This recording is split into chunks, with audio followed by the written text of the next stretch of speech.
China's massive live-fire military drills around Taiwan in late December mark one of the most serious escalations in the region in years, not because a war has started, but because the nature of the exercises reveals how close Beijing believes it is to a decisive moment. These drills were not symbolic shows of force. They were structured, coordinated, and designed to simulate real combat scenarios, including a full maritime and air blockade of Taiwan's major ports and sea lanes.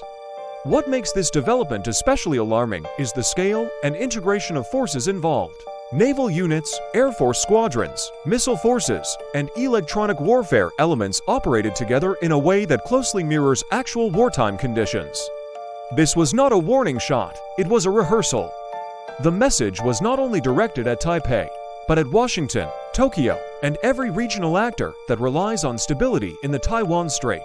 For Beijing, Taiwan is no longer just a political issue, it is a strategic fulcrum. Control over the island would reshape the balance of power in the Western Pacific, giving China greater freedom of maneuver, expanding its anti-access capabilities, and weakening U.S. forward presence in Asia. The drills demonstrate that China is actively testing its ability to isolate Taiwan before any potential intervention can materialize. From a military perspective, a blockade scenario is far more realistic than a direct amphibious invasion in the short term. Blockades are slower, harder to counter, and place enormous pressure on civilian infrastructure, trade, and morale. By simulating port closures and airspace denial, China is signaling that it can strangle Taiwan economically without firing the first shot in a traditional invasion. Taiwan's response has been cautious but firm. Air defense systems were activated, naval patrols intensified, and emergency coordination with allies increased. Yet the imbalance is obvious. Taiwan's strategy relies on deterrence and international support, not escalation. Every large-scale drill like this forces Taipei to walk a fine line between readiness and provocation. The United States now faces a strategic dilemma.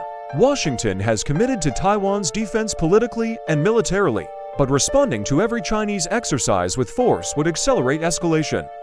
At the same time, doing nothing risks normalizing these drills until a real blockade becomes indistinguishable from an exercise. This ambiguity is exactly where Beijing gains leverage. Japan and other regional actors are watching closely. A Chinese blockade of Taiwan would not only disrupt global semiconductor supply chains, but also threaten key maritime routes that pass through the East China Sea and the broader Pacific. This is why the drills matter far beyond the island itself. They test the resilience of the entire regional security architecture. Globally, the timing is not accidental. With wars and crises stretching Western attention across Europe and the Middle East, Beijing is assessing whether the international system has the capacity to respond decisively in Asia. This is strategic probing, measuring reaction times, political cohesion, and risk tolerance. The danger lies not in immediate war, but in gradual normalization. Each drill pushes the threshold slightly further, redefining what is considered routine. Over time, the space for miscalculation narrows.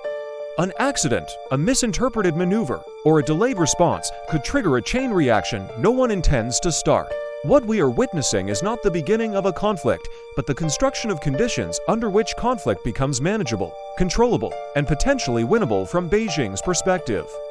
The drills around Taiwan are shaping expectations, testing alliances, and preparing narratives long before any formal decision is made. In the end, Taiwan is becoming the central pressure point of a global system under strain. How the world reacts now will determine whether these exercises remain signals or evolve into actions. The line between deterrence and inevitability has rarely been thinner.